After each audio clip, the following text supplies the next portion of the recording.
Film की कहानी शुरू होती है नीदरलैंड से, जहां पर हम जूस और पैक्टोन नाम के दो दोस्तों को देखते हैं जो अमेरिका से अपनी छुट्टियां बिताने के लिए यूरोप आए हुए हैं। और वहीं पर आइलैंड पर उन्हें अपना एक दोस्त ओली भी मिलता है, जिसके बाद वो तीनों लोग वहां से एम्स्टर्डम घूमने के लिए निकल जाते हैं, जहां पर कुछ मस्ती करने के बाद वो अपने हॉस्टल में वापस पहुंचते हैं, जहां पर हॉस्टल बंद हो चुका था क्योंकि रात बहुत हो चुकी थी। इस कारण वो लोग बाहर ही रात गुजारने के बारे में सोचते हैं। लेकिन तभी उसी हॉस्टल के साइड वाले बिल्डिंग से एलेक्स नाम का एक लड़का उन्हें अपने रूम में बुला लेता है, जहां पर वो उन लोगों को बताता है कि तुम्हें स्लोवाकिया भी घूमने के लिए जाना चाहिए, जहां के हॉस्टल में बहुत ही अच्छी सुविधाएं हैं, जहां पर तुम्हें बहुत सारी लड़कियां भी मिलेगी। उसकी ये बातें सुनकर तीनों लोग बहुत खुश हो जाते हैं। अगली सुबह होने पर तीनों दोस्त स्लोवाकिया जाने वाली ट्रेन में बैठ जाते हैं। ट्रेन के अंदर उन लोगों को एक आदमी नजर आता है जिसका नाम चेस होता है। वो तीनों दोस्त उसे देखकर चौंक जाते हैं क्योंकि वो अजीब तरह से खाना खा रहा था। खाना खाते वक्त उसके हाथ बहुत ज्यादा कांप रहे थे। बातों ही बातों में वो आदमी उन लोगों से फ्रैंक होने लगता है। थोड़ी देर बाद स्लोवाकिया का स्टेशन आ जाता है और वो तीनों दोस्त अपनी मंजिल पर उतर जाते हैं। स्टेशन के बाहर उन्हें कोई भी आदमी नजर नहीं आता है। वो तीनों ही लोग स्लोवाकिया स्टेशन पर अकेले उतरे थे। ये बात उन लोगों को बिल्कुल भी अजीब नहीं लगती और वो लोग एलेक्स के बताए हुए उसी हॉस्टल की तरफ जाते हैं। हॉस्टल पहुंचने पर उन्हें हॉस्टल में चारों तरफ लड़कियां ही लड़कियां नजर आती हैं, जिससे वो तीनों दोस्त बहुत ज्यादा खुश होते हैं। जब वो लोग अपने रूम में जाते हैं तो उन्हें वहाँ पर दो लड़कियां नजर आती हैं, जिनमें से एक का नाम नतालिया और एक का नाम श्वेता होता है। नतालिया और श्वेता उन तीनों दोस्तों को स्पा में चलने के लिए इनवाइट करती हैं और वो तीनों दोस्त भी बिना कुछ सोचे समझे बड़े ही मजे के साथ उन दोनों के पीछे पीछे चले जाते हैं। इसके बाद वो दोनों लड़कियां उन तीनों दोस्तों को एक बार में ले जाती हैं, जहाँ पर वो सभी लोग एक बहुत अच्छा टाइम गुजारते हैं। इसके बाद हम जोस को देखते हैं जो बार से बाहर निकलकर ताजी हवा खाने के लिए आया हुआ है, जहाँ पर उसे कुछ बच्चे नजर आते हैं जिनके हाथों में कुछ हथियार थे जो जोस से पैसे मांगते हैं। दरअसल वो बच्चे क्रिमिनल्स थे जो इसी तरह लोगों को डरा धमका कर उनसे पैसे मांगा करते हैं। लेकिन तभी वहाँ पर वही बिजनेसमैन जिसका नाम चेस है वो वहाँ पर आ जाता है, जो अपने पास रखे हुए कुछ पैसों को वहाँ नीचे फेंक देता है, जिससे वो बच्चे उठाकर वहाँ से चले जाते हैं। अब जोस ये सब देखकर गिल्टी फील करता है और वो उस आदमी से माफी मांगता है क्योंकि उसने ट्रेन में उसके साथ अच्छा व्यवहार नहीं किया था और उसे एक ड्रिंक भी ऑफर करता है। अब दोनों के बीच में कुछ बातें होती हैं। तभी वहाँ पर नतालिया आती है जो जूस को वहाँ से अपने साथ लेकर चली जाती है। वहीं पैक्सटन और ओली भी उस रात को बड़ी अच्छी तरीके से एंजॉय करते हैं। अगली सुबह होने पर पैक्सटन और जूस नोटिस करते हैं कि उन लोगों के साथ ओली नहीं है।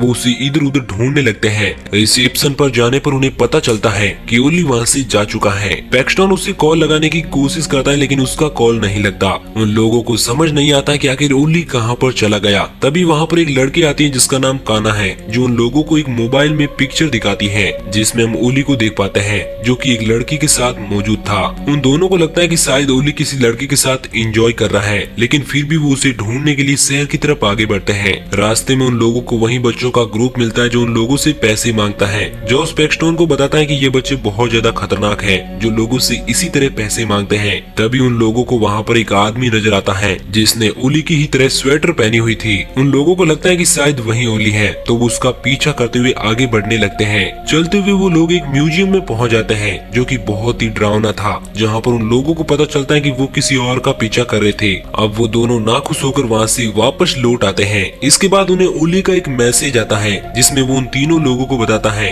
कि वो घर वापस जा रहा है, जिसमें एक पिक्चर मैसेज भी था। इसके बाद हमें पता चलता है कि ओली को कुछ लोगों ने किडनैप कर लिया है, जिससे वो लोग टॉर्चर कर रहे होते हैं और इस दौरान उन्होंने ओली का सर उसके धड़ से अलग कर दिया है और वो लोग ओली के साथ हुई उस लड़की को भी टॉर्चर कर रहे होते हैं। इसके बाद ओली के दोस्त उसे एक बार फिर कॉल करते हैं लेकिन उसका कॉल नहीं लगता। तभी वहाँ पर नतालिया और श्वेता आ जाती हैं जो उन दोनों को एक बार फिर से उसी बार में एंजॉय करने के लिए कहती हैं। हालांकि जूस वहाँ पर नहीं जाना चाहता था क्योंकि उसे अपने फ्रेंड ओली की फिक्र हो रही थी। पैक्सटन जूस को समझाता है कि शायद ओली अपने घर पहुँच गया होगा क्योंकि वो पहले भी ऐसा कर चुका है। जूस भी अब पैक्सटन के साथ चलने के लिए रेडी हो जाता है और वो लोग अब उसी बार में पहुँच जाते हैं। इस दौरान वो दोनों लड़कियां उनकी ड्रिंक में कुछ मिला देती हैं, जिसके बाद जूस और पैक्सटन की तबीयत बिगड़ने लगती है। जूस अपनी हालत को बिगड़ता हुआ देखकर वहाँ से वापस हॉस्टल आने लगता है। हॉस्टल पहुँचने पर वो सीधा कमरे में जाकर बेहोश हो जाता है। उधर पैक्सटन भी बुरी हालत में हो चुका है, जो वॉशरूम के लिए जाता है लेकिन वो वॉशरूम में ही फंस जाता है क्योंकि वॉशरूम का डोर बाहर से लॉक हो चुका था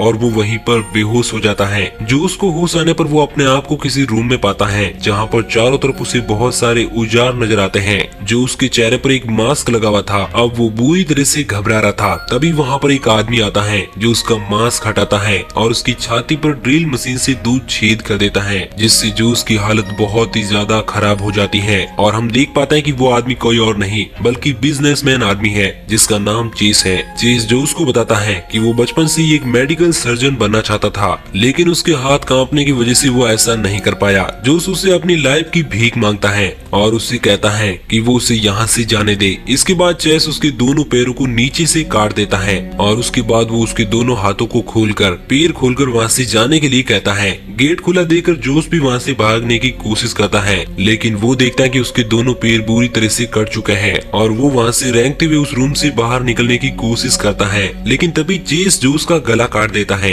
इधर हम पैक्सटोन को देखते हैं जिससे होश आ चुका था, जो अब उसी हॉस्टल पहुँचता है। रिसेप्शन पर जाने पर उसे पता चलता है कि कल रात उसने यहाँ से चेकआउट कर लिया था। उसे समझ नहीं आता है कि उसने कल रात कब चेकआउट कर लिया। अब वो उनसे हॉस्टल में एक और रूम मांगता है और वहाँ से चाबी लेकर उस रूम की तरफ जाता है, जहाँ पर हम देख पाते हैं कि उसे दो लड़कियां नजर आती है जो उसी तरह उसे स्पा में आने के लिए इनवाइट करती है। उसे समझ नहीं आता है कि उसके साथ क्या हो रहा है। इसके बाद वो जूस को कॉल लगाता है, लेकिन उसका कॉल नहीं लगता, इसलिए वो शहर के ही पुलिस स्टेशन पर जाता है, लेकिन पुलिस भी उसकी कोई मदद नहीं कर पाते। वो उसी हॉस्टल में आता है जहाँ पर वो नतालिया और श्वेता से जूस के बारे में पूछता है, लेकिन वो दोनों लड़कियां जूस के बारे में उसे कुछ बताना नहीं चाहती थी। वो उसे बताती है कि वो तो सिर्फ उन दोनों के साथ ही एंजॉय करे, लेकिन इस बात से पैक्सटोन बहुत ज्यादा गुस्सा हो जाता है। जिसके बाद नतालिया उसे बताती है कि उन्होंने जूस को एक म्यूजियम में आखिरी बार देखा था। नतालिया पैक्सटोन को लेकर उसी म्यूजियम में जाती है जहाँ पर हम कुछ बड़े बड़े आदमियों को देखते हैं जो किसी बिजनेसमैन की तरह दिख रहे थे। नतालिया पैक्सटोन को उस म्यूजियम के अंदर ले जाती है जहाँ पर उसे चेस नजर आता है।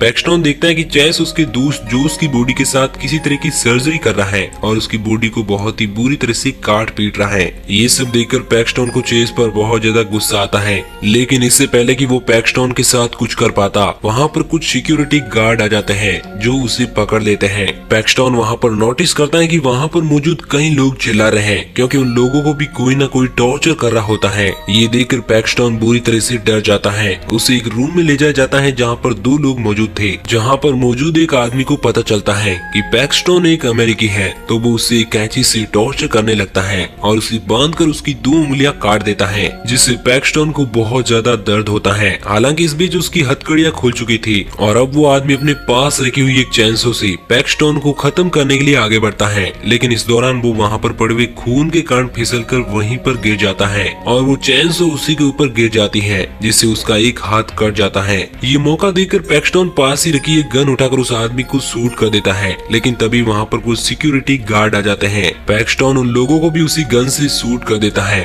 और उन्हीं लोगों के कपड़े पहनकर वहाँ से भाग जाता है और एक रूम के अंदर जाकर छिप जाता है। उस रूम में उसे बहुत सारी लाशें नजर आती हैं, जिन्हें देखकर वो बुरी तरह से डर जाता है। तभी वहाँ पर एक आदमी आ जाता है जो उन्हीं लाशों को लेकर कहीं पर जाने वाला था। पैक्सटोन उन्हीं लाशों के बीच में छिप जाता है जहाँ पर उसे उन्हीं डेड बॉडीज के अंदर अपने दोस्त जूस की डेड बॉडी भी नजर आती है। अब किसी तरह मौका देखकर वो उस आदमी को भी खत्म कर देता है और लिफ्ट से सीधा वो फर्स्ट फ्लोर पर पहुंचता है जो उन्हीं दरिंदों का ऑफिस था, जहां पर उसे कुछ पहनने के लिए अच्छे कपड़े मिलते हैं और वो उन्हीं कपड़ों को पहन लेता है, जिसके अंदर उसे कार्ड मिलता है जिस पर लिखा हुआ था एलिट हंटिंग। दरअसल एलिट हंटिंग एक आदमी का नाम था और वो उस हंटिंग ग्रुप का हिस्सा था। वो ग्रुप जो अमीर लोगों के मनोरंजन के लिए बनाई गई थी, जिसमें वहाँ पर कुछ लोगों को पकड़ कर लाया जाता है। उन कपड़ों में उसे एक रेट लिस्ट भी मिलती है, जिससे उसे पता चलता है कि वो तो सबसे महंगा है क्योंकि अमेरिकी लोगों का रेट बहुत ज्यादा है। तभी वहाँ पर एक आदमी आता है जो उसे बताता है कि उसे एक जापानी लड़की को मारने का मौका मिला है और वो उसके साथ किस तरह की हरकतें करेगा वो सभी पैक्सटोन को बताता है, क्योंकि वो पैक्सटोन को भी एक बिजनेसमैन समझ रहा था जो इस मनोरंजन का फायदा उठाने वहाँ पर आया हुआ है, लेकिन ऐसा नहीं था। और यहाँ पर हमें पता चलता है कि वो आदमी जिस जापानी लड़की के बारे में बात कर रहा है वो वही लड़की है जो उन्हें हॉस्टल में मिली थी, जिसका नाम काना है। इसके बाद वो आदमी वहाँ से चला जाता है और अब पैक्सटोन भी वहाँ से किसी तरह छुपते छुपाते उस बिल्डिंग से बाहर आता है और बाहर खड़ी एक कार को लेकर वहाँ से जाने लगता है, लेकिन तभी उसे काना के चीखने की आवाज सुनाई देती है। वो उसे बचाने के लिए उसकी तरफ आगे बढ़ता है, जहाँ पर वो देखता है कि वही आदमी उसकी आंख को बुरी तरह से नोच रहा था, जिससे काना को बहुत ज्यादा दर्द हो रहा था। लेकिन पैक्सटोन उस आदमी को अपनी गन से शूट कर देता है, जिससे उसकी मौत हो जाती है। और फिर पैक्सटोन देखता है कि काना बहुत ज्यादा दर्द में है क्योंकि उसकी एक आंख बुरी तरह से बाहर लटकी हुई थी, जिसे वो कैंची की मदद से काट देता है। हालांकि काना उस दर्द में होते हुए भी पैक्सटोन के साथ वहाँ से अपनी जान बचाकर भाग जाती है। अब वो दोनों कार से रेलवे रेलवे स्टेशन की तरफ आगे बढ़ते हैं, जहाँ पर उन्हें रास्ते में पुलिस वाले नजर आते हैं जो रास्ते पर चेकिंग कर रहे होते हैं। दरअसल वो पुलिस वाले भी उन्हीं लोगों की तलाश कर रहे होते हैं, क्योंकि वो भी उनसे मिले हुए थे। और एक पुलिस वाला उन लोगों को देख लेता है और उनकी तरफ उन्हें पकड़ने के लिए आता है, लेकिन इससे पहले ही पैक्सटन और काना वहाँ से पैदल ही रेलवे स्टेशन की तरफ भागने लगते हैं। और कुछ देर बाद वो रेलवे स्टेशन पर पहुँच जाते हैं। वहीं काना रेलवे स्टेशन के मिरर में अपना चेहरा देखती है, जिससे उसे अपने आप से नफरत होने लगती है। उसे लगता है कि उसकी लाइफ पूरी तरह से खत्म हो चुकी है, इसलिए वो वहीं पर आ रही एक रेलगाड़ी के सामने कूदकर अपनी जान दे देती है। ये सब देखकर वहाँ पर मौजूद सभी लोग इकट्ठा हो जाते हैं। इसी का फायदा उठाकर पैक्सटन प्लेटफॉर्म पर खड़ी एक ट्रेन में जाकर बैठ जाता है और वो ट्रेन भी वहाँ से आगे बढ़ने लगती है। पैक्सटन अब चैन की सांस लेता है, लेकिन तभी उसे ट्रेन के अंदर से चेस के बात करने की आवाज सुनी देती है। अब पैक्सटन उसी तरफ जाता है और वो देखता है कि चेस पास ही के एक स्टेशन पर उतरा हुआ है। पैक्सटन भी उसी के साथ वहाँ पर उतर जाता है और वो उससे छिपते हुए उसका पीछा करने लगता है, जिसके साथ एक छोटी बच्ची थी जो उसी की डॉटर थी। इसके बाद चेस और उसकी डॉटर अलग अलग वॉशरूम में जाकर फ्रेश होने लगते हैं। कुछ देर होने के बाद चेस अपनी बेटी का इंतजार करता है, जो कि एक अलग वॉशरूम में गई हुई थी, लेकिन वो अभी तक नहीं लौटी थी, जिससे वो काफी ज्यादा डर जाता है और उस वॉशरूम में चेक करने के लिए जाता है, जहाँ पर उसे उसकी बेटी नहीं मिलती। वो उसे रेलवे स्टेशन पर ढूंढता है, लेकिन उससे वो कहीं पर भी नजर नहीं आती। वहीं पर हम देखते हैं कि दरअसल चेस की लड़की को पैक्सटन ने अपने साथ ट्रेन में बिठा लिया है और वो उसे किडनैप करके अपने साथ ले जा रहा है। और इसी के साथ ये मूवी यहीं पर एंड हो जाती है। तो दोस्तों, आपको ये कहानी कैसी लगी नीचे कमेंट करके जरूर बताना। और अगर आप हमारी कहानी को पहली बार सुन रहे हैं तो इसी तरह की कहानियों के डेली डोज के लिए हमारे चैनल मूवी सिंकर को सब्सक्राइब जरूर करना।